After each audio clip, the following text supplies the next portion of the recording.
How are you all?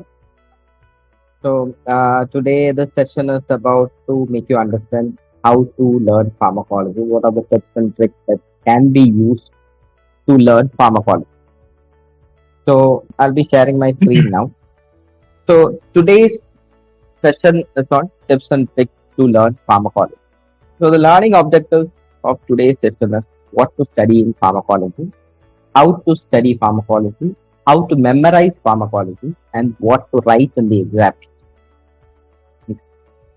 So, how to study pharmacology is a $1,000,000 question, and I'll be trying to break it down to you in today's session.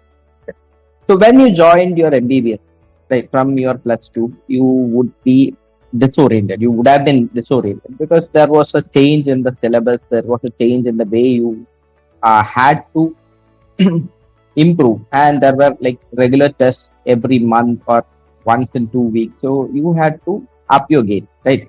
So the same confusion exists when a student joins second MBBS after his first MBBS. So this confusion is basically because in the first year, you would be dealing with mainly about the health and the normal conditions. And in the second year, you will be dealing with drugs, diseases, and also microorganisms, right? In case of pharmacology, we need a very good idea about the physiology of the disease, normal physiology. So by the time you reach second year, after the exams and after your vacations and all, you might have already forgotten what you have been taught in the first year physiology. Okay. So the students who are coming into second MBBS, they can be a voracious reader. A voracious reader is a person who would be reading every time he finds who would be reading all the time. Okay. So whenever he finds time, he would be reading and he would be having very good results in the exams as well. So next group of students would be the ones who would be preparing during the exam. I wouldn't recommend this method of learning because this will have a very big impact on you. This will increase the stress on you, and you will be having countless sleepless nights, and your grades will not be as good as the voracious reader. Okay. But above all of this, your core knowledge or the basic knowledge which you have to have in MBBS will be lower compared to the voracious reader. So in final year and also in third year, you might need the knowledge of pharmacology, right? So this will increase the burden for you in third year and final year. Okay. So I'll give you a quick tip. This is a very important tip, and this consistency is the key to learning pharmacology. Not pharmacology, any subject. Okay. So reading every day will help you improve your knowledge. And another problem with pharmacology is that our textbooks look like this, right? And the texts are like this. So you have to understand what you need to learn from all this. So I call these things as the must-know thing. So always learn the must-know thing. Okay, this is very essential. The first thing when you are learning about a disease would be to understand the normal physiology. Okay. So I'll be taking an example of diabetes mellitus in this scenario. Okay, to explain it better to you. So the first thing you should know is the normal physiology. So this is the pancreas, and these are the beta cells of the pancreas. Okay, and this beta cell secrete insulin. And normally, what insulin does is that it will stimulate the movement of glucose from the plasma into skeletal muscles and also into the adipose tissue. So this will result in reduction in plasma glucose. So insulin is a hormone that reduces plasma glucose. Okay.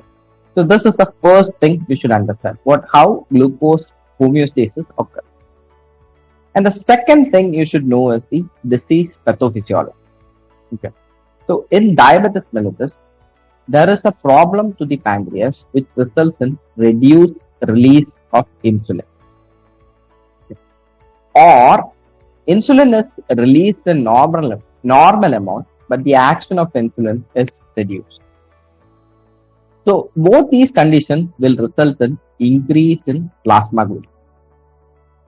Okay. So this is the basic physiology and basic pathophysiology you need to know if you are going to learn the chapter on diabetes mellitus. Okay. So this applies to every single chapter, just like this. Okay. So the third thing is you have to classify drugs according to the mechanism of action. Okay. So there is reduced insulin or reduced action of insulin. So there are agents that increase the insulin secretion. Okay. That is the first group of drugs. And the second group of drugs are the agents that will increase the action of insulin. And the third group of agents will reduce the reabsorption of glucose from the kidney. And also, fourth group would be the agents that will inhibit the gastrointestinal absorption of glucose. So all these things will result in reduction in plasma weight. Okay. So rather than blindly following the classification, you can classify the drugs according to the mechanism of action. So this will be very simpler for you. It will be easier for you to recollect. And also, after you finish learning the classification of these drugs, this will result in you unknowingly learning the mechanism of action of different groups of drugs. Okay. And now you have made a skeleton, or now you have made a very strong foundation in which you have understood the basic physiology, pathophysiology, and also the basic mechanism of action of drugs, and you have classified the drugs according to their mechanism of action. Now we'll go into each mechanism of action. So I told you there are agents that increase the insulin secretion. So there are four groups of agents that increase insulin secretion. So these include sulfonylureas, malignant analogs, GLP-1 agonists, DPP-4 inhibitors. So if you see that there is a bazillion number of drugs which are given in your textbook, and it is very difficult or almost impossible to learn all these drugs. So the easiest way is to learn the drugs according to the groups. Okay. So each group would be having a prefix or a suffix. Okay, I'll tell you what this is. Prefix is something that comes before the name of the drug, and suffix is something that comes towards the end of the drug. So in case of sulfonylurea has a prefix which starts with GLI. Okay. So these include glipizide, gliclazide, glibenclamide, etc. Okay. So this is the prefix. So if you are learning this is the prefix of sulfonylurea, you might be able to remember a lot of names better. Okay. And the second group of drug is DPP-4 inhibitors. And these DPP-4 inhibitors, they have suffix. So these DPP-4 inhibitors will end with the word gliptin. So these include sitagliptin and vildagliptin. So if you learn that gliptin is DPP-4 inhibitor, then it would be like very easier for you to learn the other name. So don't learn all the names of the drugs. Learn 2 or 3 drugs which are very commonly used from each group. Okay. In case of sulfonylureas, there are 2 sulfonylureas which are very commonly used. These include glipizide and limepiride. Okay. So now we will go into the more refined part of study. So these things you have to study before you study the drug. Okay. So you have to understand the physiology, pathophysiology, and then classify the drugs according to mechanism of action. Right. So these things can be remembered using a flow diagram.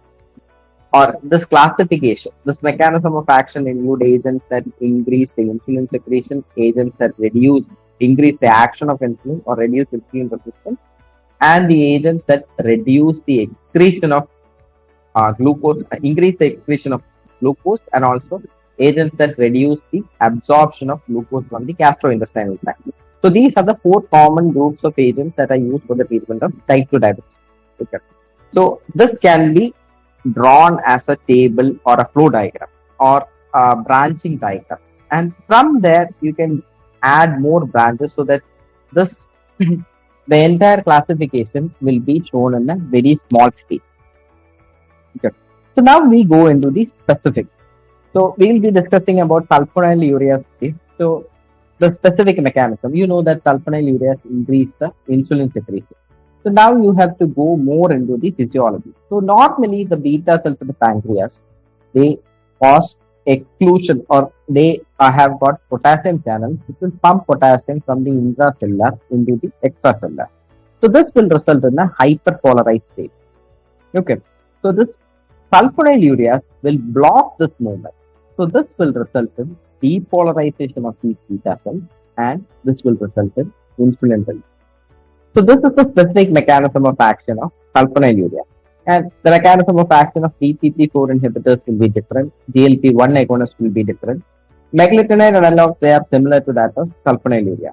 So the basic mechanism is increase in insulin secretion, and the specific mechanism is by causing depolarization of the beta cell pancreas. So you have to learn in that order to better understand it or better remember it.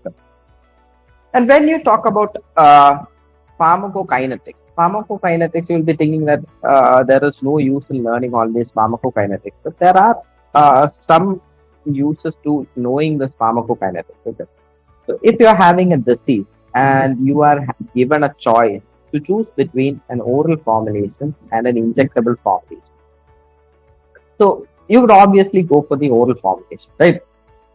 So oral formulation is more accepted by the patient and they are more widely used.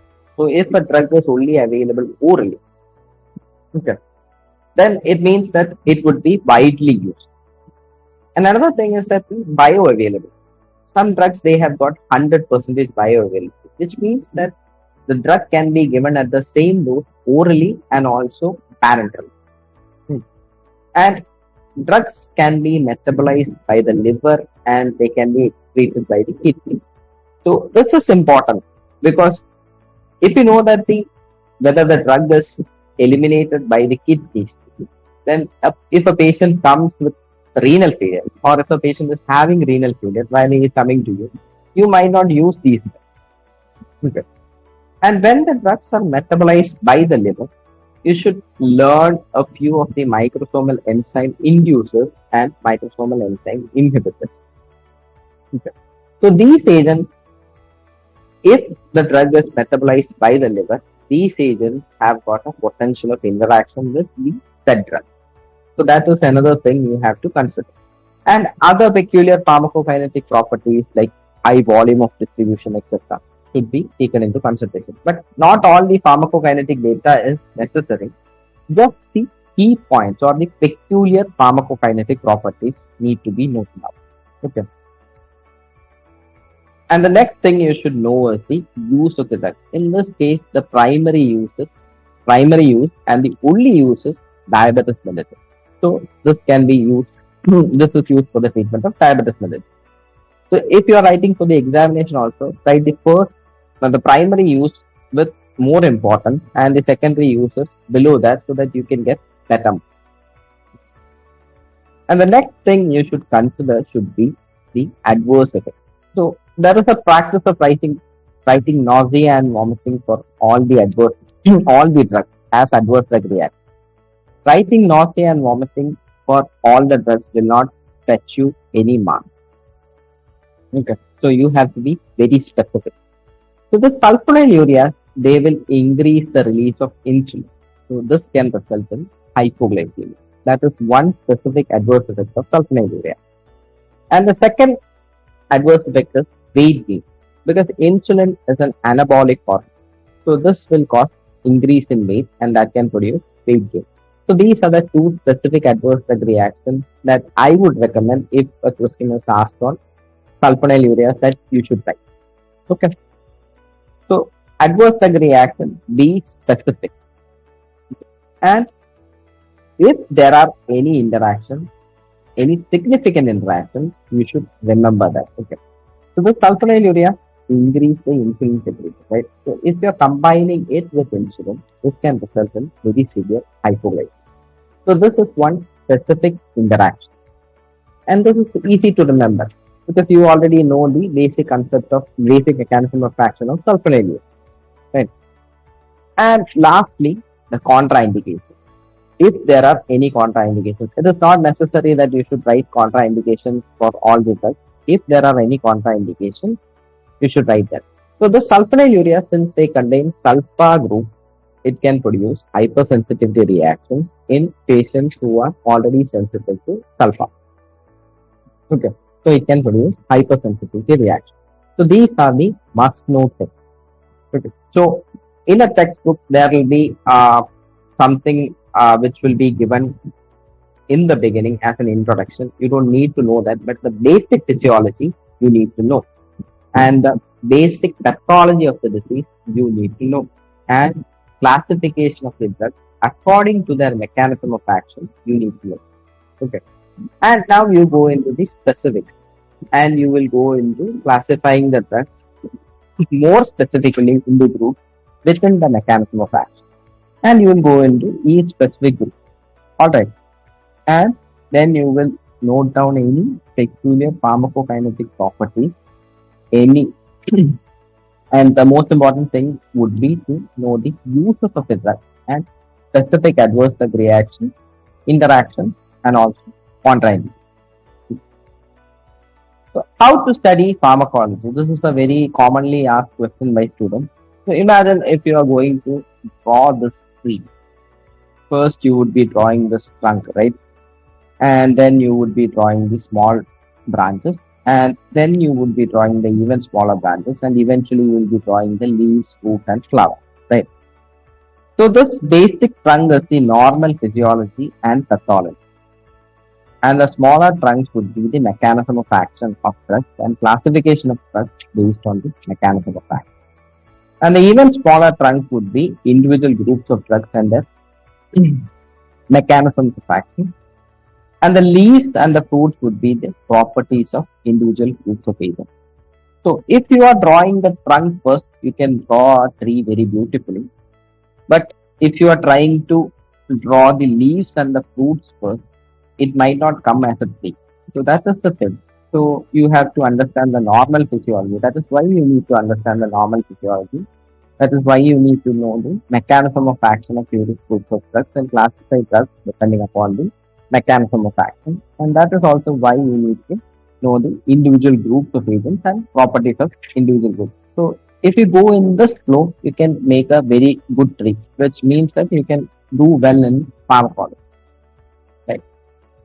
So making notes is a very good habit, not just in pharmacology, everywhere, because pharmacology is a very volatile subject. You learn something, you will forget it immediately. The next day you would be thinking that whether I have read this topic or not. So making notes would be very helpful, because by making notes you would be regaining at least some amount of the familiarity. And this notes can be handwritten notes, which is the classical way. Now students are using tablets. This can also be done. And taking down notes in lecture classes is also actually very good, because the teachers who are giving lectures, they have spent hours researching on this topic to take that class for you, right? So they have done their homework and they are coming to present in front of you. So if you are taking it down, you would be having a good idea about the key area of the topic. Okay. And if you are having a habit of writing lecture notes, you can add on to it later by using sticky notes and something like that. Okay. So you can add on to that note so that you don't need to write more notes or new notes.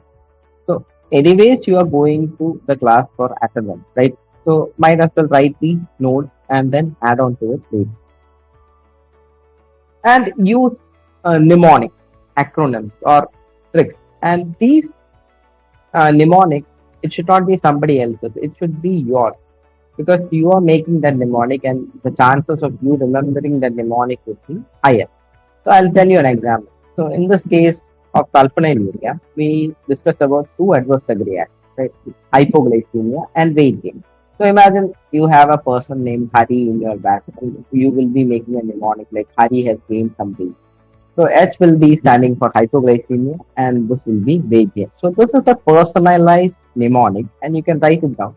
So you can remember using this mnemonic very easily than learning somebody else's mnemonic. Alright. And the next thing is a flow diagram. Flow diagram is very essential in pharmacology. It is very good tool actually. It can convey a lot of information in a very small space. So it will convey a lot of information in a very small space. And this is particularly useful, especially when you are learning the pathophysiology, when you are learning the mechanism of action of drugs, and when you are classifying the drugs. So, how to memorize pharmacology? There is no easy way to memorizing pharmacology because you have to read repeatedly. And that is the only way to memorize pharmacology. And another thing is to have consistency in reading. No matter how many hours you read, if it is 30 minutes or 4 hours a day, be consistent in your reading and that will help you memorize pharmacology better. And you should have clarity of your concept. If you are having clarity of your concept, it won't be much of a problem for you to remember pharmacology. And use the memory tricks like mnemonics, which I discussed earlier. Okay. And the last part of the session is to what to write in an examination. If a question on sulfonylurea is asked to you, so first thing you should be writing down would be what is a sulfonylurea. So sulfonylurea is an oral anti-diabetic drug, and you should give that as an introduction, and you should write down few of the sulfonylureas which are very commonly used. And then you should go into the mechanism of action. So mechanism of action, it increases the insulin secretion. Go to the broader mechanism of action first, and then you go into the specific mechanism of action. So the specific mechanism of action is by causing depolarization of the beta cells and thereby causing insulin resistance. And whether there are any peculiar pharmacokinetic properties that you remember. Most of the drugs, if they are oral, you should write it as an oral formulation. If it is metabolized by the liver, write down that. Okay. And uses. The primary use should be mentioned first, which is followed by the secondary uses. And you should be very specific with the adverse effects. That is, 2 or 3 specific adverse drug reactions would do you very better than writing nausea and vomiting. And if there are any interactions, you should write that down and precautions and contraindications. So, from the mechanism of action, you should write the examination in heading. Like mechanism of action, you should underline that heading. And if you are writing that mechanism of action, you can better convey that mechanism of action using a diagram or a flow diagram. And then you should write the pharmacokinetic properties, underline that, and then write the uses, underline that, adverse drug reaction, underline that, interaction, precautions and contraindications. Okay. So these are the things you should remember while you are writing the examination. So you should remember that consistency is the key in mastering pharmacology. Read every day if possible. It does not matter if you are reading 20 minutes a day or if you are reading 4 hours a day. It does not matter how much time you are reading. Read every day. That's all that matters. And understand the core concept rather than by hearting the entire book. Okay. So you have to understand the physiology, pathophysiology, and the mechanism of action of drugs. And use diagram, flow diagram, and mnemonic to remember all these things when necessary. And you should also remember the points to write for the exam. Right? So I hope this was very clear to you.